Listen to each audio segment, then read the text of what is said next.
While Walker was busy putting a halt on the North Koreans' advance on the Pusan perimeter, MacArthur was planning a more decisive action to the northwest.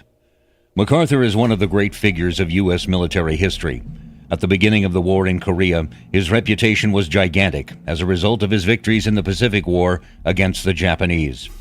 After 1945, he had governed the occupation and overseen the reconstruction of Japan. So great was his influence that Washington made few attempts to control or restrict his actions. MacArthur was a devout exponent of decisive warfare. Throughout the Pacific War, he'd engaged in a series of amphibious assaults to outflank the Japanese, get behind their supply lines, and bypass their strongpoints. In Korea, he did not want to continue a costly frontal battle at Pusan, but sought to annihilate the North Koreans in one swift stroke. MacArthur proposed an amphibious landing at Incheon, the port for Seoul. A landing there offered the opportunity to sever North Korea's lines of communication and trap its army to the south. Since Incheon was so far beyond enemy lines, a U.S.-led amphibious assault would also take the KPA by complete and utter surprise. A landing at Incheon also posed several problems. The Yellow Sea, in between China and Korea, boasted some of the world's highest tides, which could generate currents of up to 6 knots. The seaward approach to Incheon was littered with several small islands and a narrow channel, proving to be a navigator's nightmare. Making matters worse, Incheon had no beaches, just miles of seawalls along the waterfront. MacArthur's greatest difficulty, however, lay in convincing the Joint Chiefs of Staff to approve an amphibious landing. Even though MacArthur enjoyed great successes using amphibious landings in World War II, many people believed that they could no longer be effective in a world of nuclear weapons. It was a dangerous maneuver, and the senior military officers, particularly the Navy, absolutely did not want that maneuver executed. They was concerned that it would be a failure. There were several things against it. One, of course, was a tide. The tide in that area was a 30-foot tide, and you have a short, a narrow envelope in getting in and getting the troops off without being sitting there in the middle of the mud. Senior military officers were sent from the Chiefs of Staff of the U.S. Army to talk him out of it. And when he got through selling it, he went back and he kind of got talked into it. So that eventually they agreed to do the amphibious operation. If it hadn't been MacArthur, it wouldn't have occurred. The plan called for the 1st U.S. Marine and 7th U.S. Infantry Division to mount the assault as part of the newly formed 10th U.S. Corps. The 10th Corps represented the last of MacArthur's reserves. If his gamble failed and disaster struck at Incheon, there would be no troops left to retake South Korea. The Joint Chiefs of Staff did not believe that Commandant of the Marine Corps, Major General Clifton B. Cates, could have the 1st Marine Division ready for the Incheon assault in accordance with MacArthur's timetable. They exacerbated the problem by not immediately giving the green light to the operation. General Cates put his career on the line by guaranteeing the JCS that the unit would be ready for the Incheon assault and pressing to accelerate the process of getting the 1st Marines combat ready. The Joint Chiefs finally gave their okay for the operation.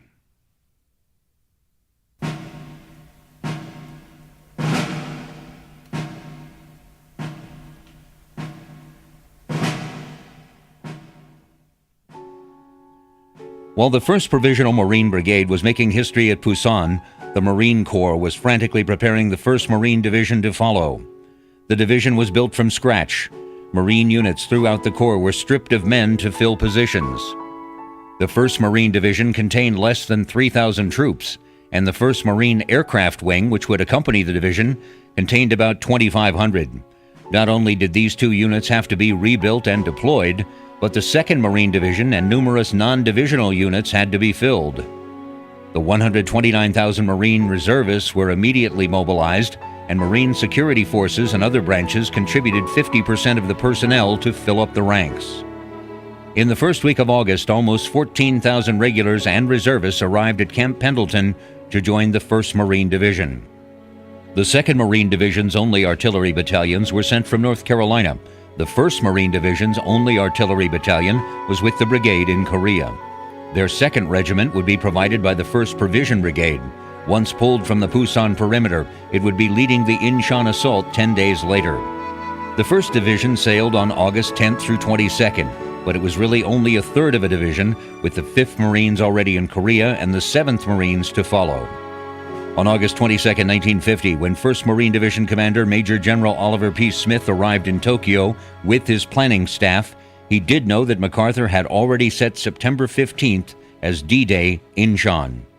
He learned that to float an amphibious force up to the seawalls encasing Incheon required a 33-foot tide, which occurred only on September 15th and again in mid-October. Smith doubted whether he could complete the planning in the time allotted, but MacArthur insisted he must. He expected Smith's 1st Marines to spearhead the assault, followed by Major General Edward Almon's 10th Corps and the Army's 7th Infantry Division. Smith did not agree with MacArthur's risky Incheon-Seoul operation. Even the 7th Fleet Commander, Admiral Arthur Struble, had his doubts, but Smith had no say in the decision. MacArthur's plan called for preliminary bombing over Incheon and Hwai-mi-do, the small island that made up the port's outer harbor. At high tide, an advance force would take Hwai-mi-do and then wait 11 hours for the next high tide to launch a full-scale assault on Incheon. After taking their objective, UN forces would head directly towards Seoul, hopefully freeing the South Korean capital, thereby taking the most important rail and road hub in South Korea. Finally, both divisions would block the enemy retreat, as UN forces within the Pusan perimeter would break out and drive the North Korean army back towards the 38th parallel. Ironically, Kim Il-sung and Kim Jae-ik were aware of the likelihood of an American amphibious attack at Incheon. However, they decided to stake everything on the Second Battle of the Naktung Bridge and left Incheon relatively undefended.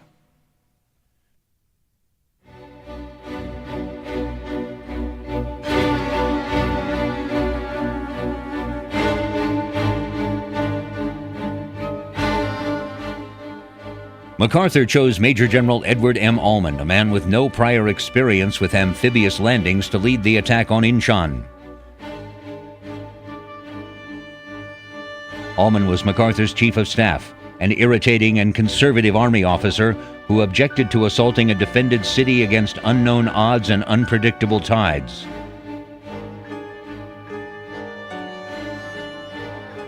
As events later proved, MacArthur would have been better served by leaving Almond on staff and giving full command to Smith, but putting a Marine general in charge of an Army Corps would have upset the JCS.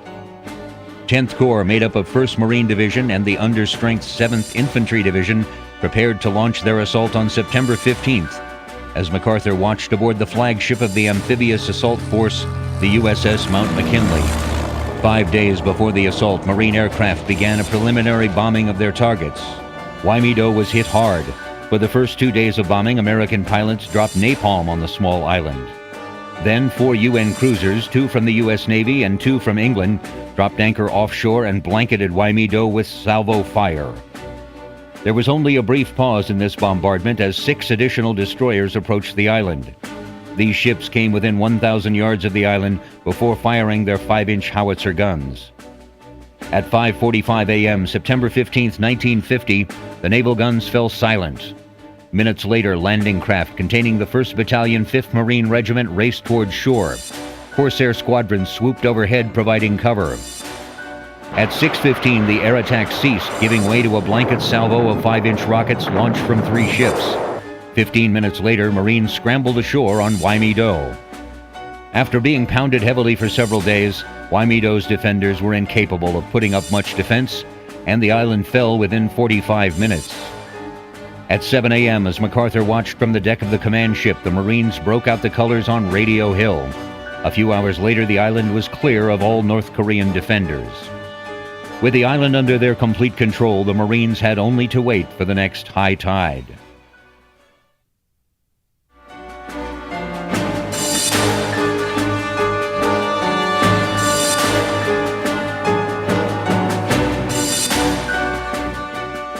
At 14:30, the UN-led bombardment of Incheon resumed, indicating that an assault was not far off.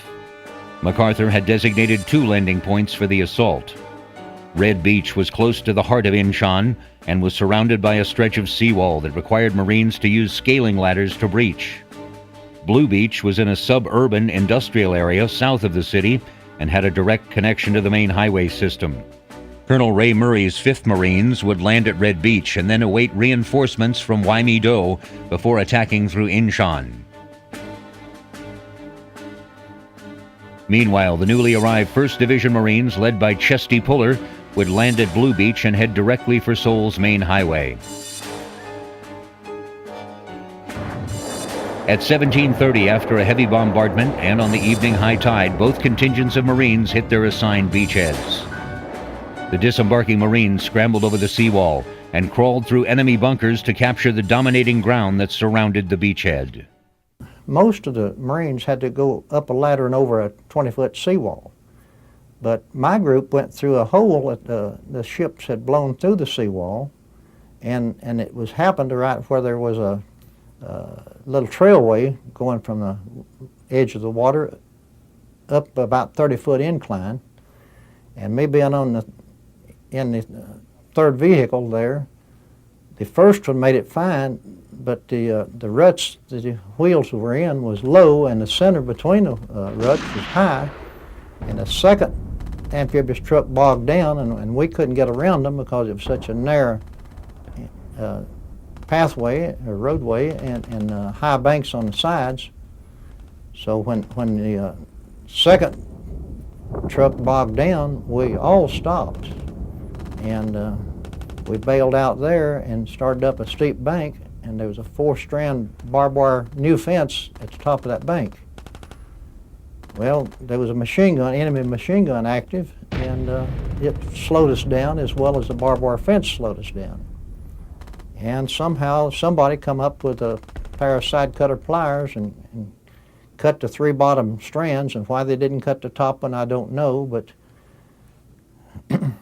all of a sudden this truck behind me decided he thought he could climb the right side of the truck over part of the bank, and he starts right at a whole bunch of us.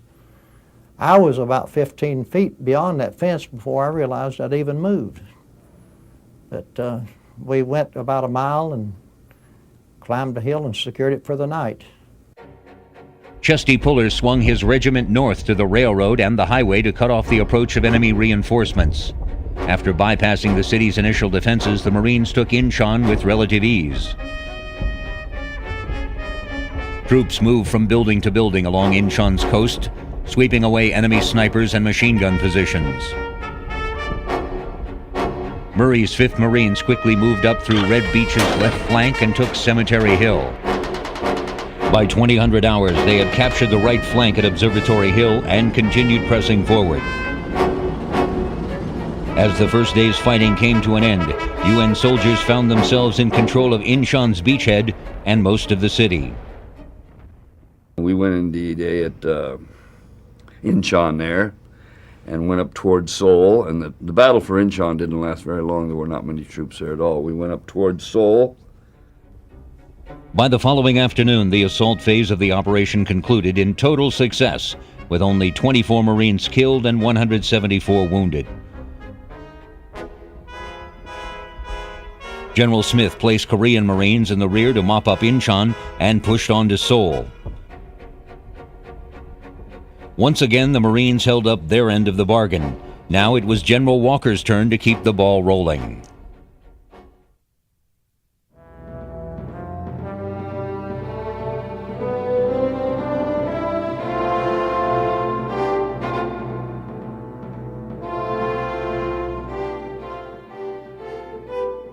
With reinforcements landing daily, UN forces inside the Pusan perimeter now numbered 150,000. Combined with better artillery and armor, they now held a major advantage over the KPA. The North Korean army had also used the lull in fighting to replenish their numbers and now had close to 70,000 soldiers. A great number of these, however, were South Korean conscripts that had been captured during the invasion. Even though these men did not want to fight for their oppressor, few defected or deserted. Most of these North Korean soldiers were now stationed around the Pusan perimeter, where they hoped to make one last desperate push to drive the UN forces out of Korea. Little did they know that MacArthur had planned a push of his own. MacArthur anticipated that the KPA would immediately send reinforcements to Seoul after learning of the Incheon landings. Hoping to take pressure off 10th Corps, MacArthur ordered General Wright's 8th Army to break out of Pusan on September 16th. When the date for their attack came, Walker's force was well prepared. North Korean troops around the perimeter were hit hard as UN soldiers surged across the Naktong River. Air Force F-51s chased after fleeing KPA units, dropping napalm before they could escape.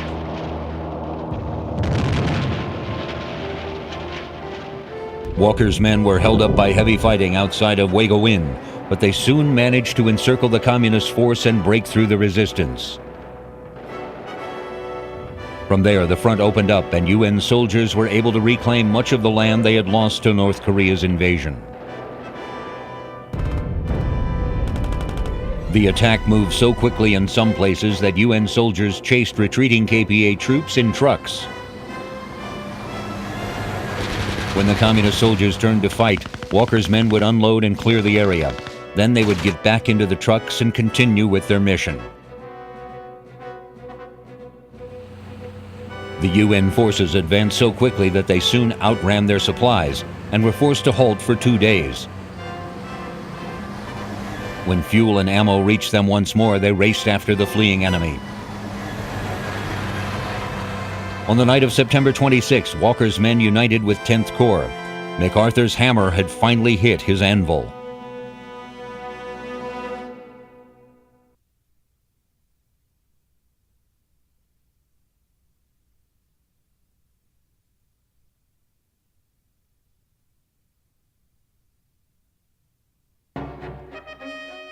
While 8th Army Division broke out of Pusan, 10th Corps was moving frantically along Seoul's main highway.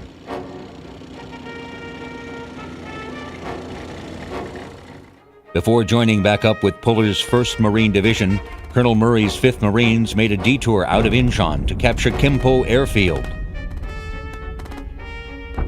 Like Incheon, the airfield was lightly defended, and Murray's men had little trouble taking it.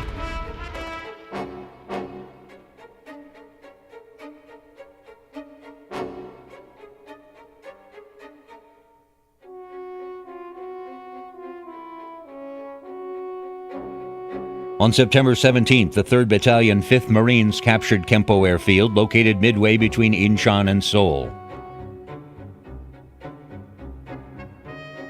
At nightfall, the 1st Marine helicopters landed with General Shepard. 2 days later, MAG-33 landed at Kempo and began flying air support for Almond's 10th Army Corps. While Kempo and Incheon had been taken without much resistance, the road to Seoul would prove something entirely different. We didn't just walk 21 miles from Incheon to Seoul.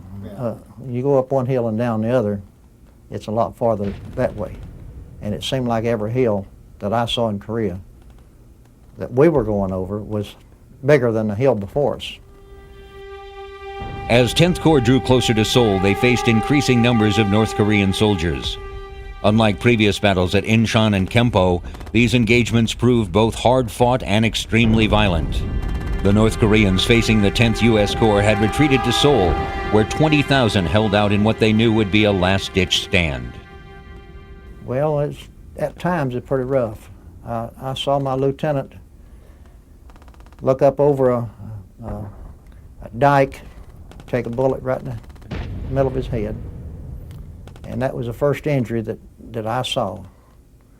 And I mean, it was close to me. And we had a corporal that was shot in the groin while taking a prisoner just a day or so before that. He wasn't very far from me. But it wasn't like some of the Pacific battles were that we had heard about and had a little training about. But we knew it was serious business.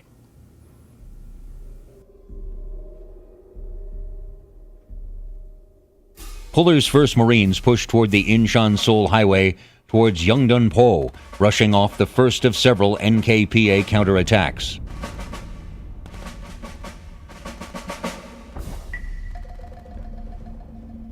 On September 21st, Puller found the enemy massed with Soviet tanks on Seoul's outskirts.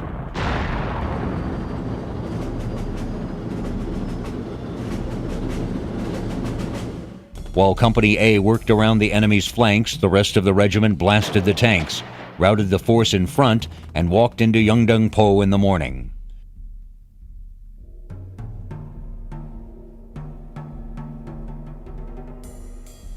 The 1st and 5th Marines then crossed the Han River. There, they were joined by the 7th Marines and the 7th Infantry Division and pushed into Seoul. On paper, it looked like a cakewalk. In reality, it was a bitter battle for every block of the city and every square inch of the surrounding hills.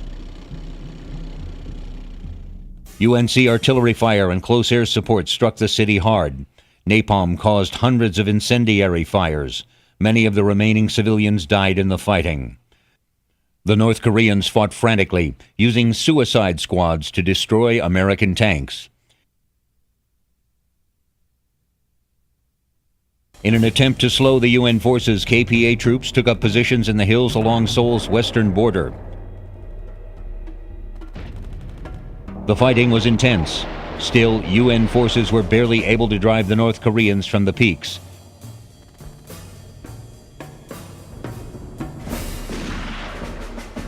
The cost in blood and lives was high. The 5th Marines, who played a large role in both Hwaymido and Incheon, suffered over 85% casualties attempting to take Hill 66 outside of Seoul. With only 33 men still capable of fighting, the surviving 5th Marines led a desperate bayonet charge up the hill and managed to take the peak. As far as Seoul now, I think my company probably was going up the main street of Seoul. And we, one afternoon, had passed through about a 20-foot break in a sandbag barricade across the street. We got about 100 yards past there and had a 4-man fire team about 100 yards ahead of us, and we knew at least 2 of the 4 was wounded. And we held up until we got our fire team back. Then, and all this time, we were receiving orders from our battalion executive officer to pull back behind the barricade. So after we got our fire team back, we pulled back behind the barricade for the night. And at midnight that night, 5 tanks come down the street after us. Our tanks had been given orders to go back several hundred yards into more safety during the night. We had a bazooka man that went out in front of that sandbag barricade and managed to knock out 3 of the 5 tanks that night. The T-34 tank, which had seemed nearly invincible at the beginning of the war, was now vulnerable to attack thanks to improved weapons and experience. He was trained enough that he knew the weakest part of that tank was the treads, and he managed to knock the left tread off the 3rd tank first, and then the 1st tank, and the 2nd tank was bottlenecked, and he got it. The 4th and 5th tank managed to turn around and get away. When we left what was called the Pusan perimeter and moved north, we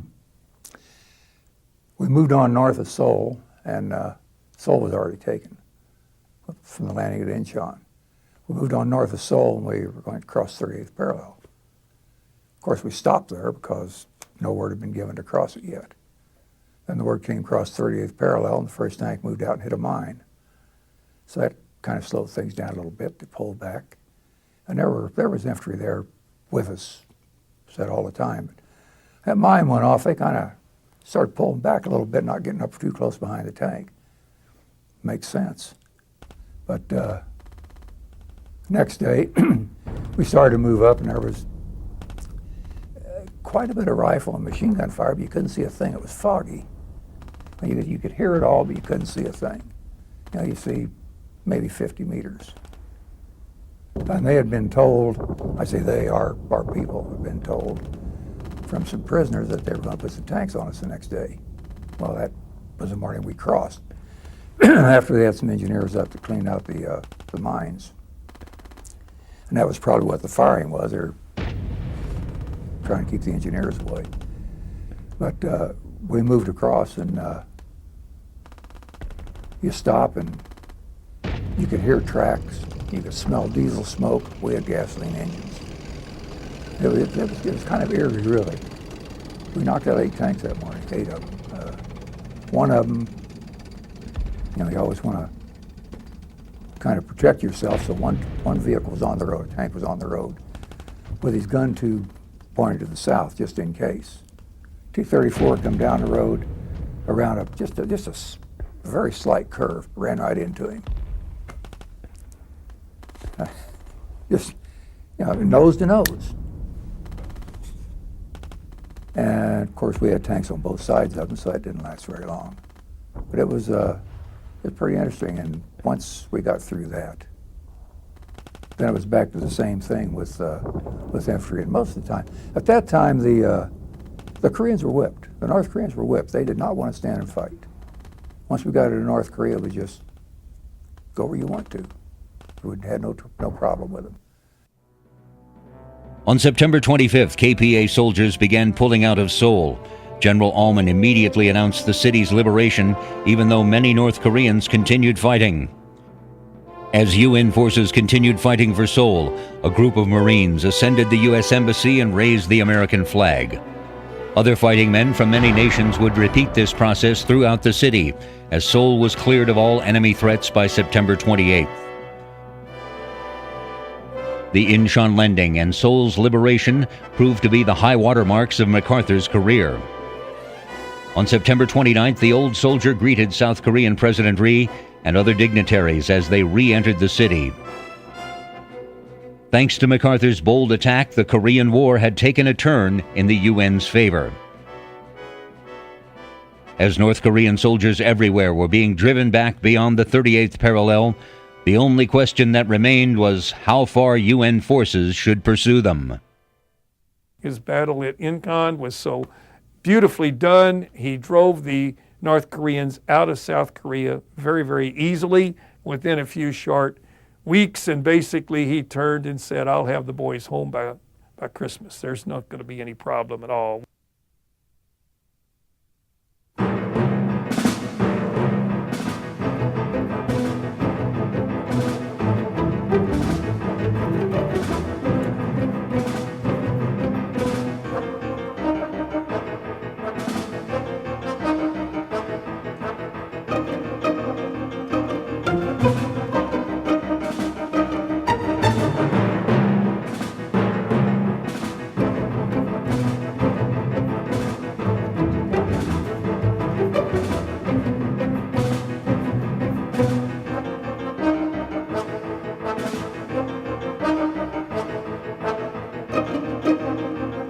Thank you.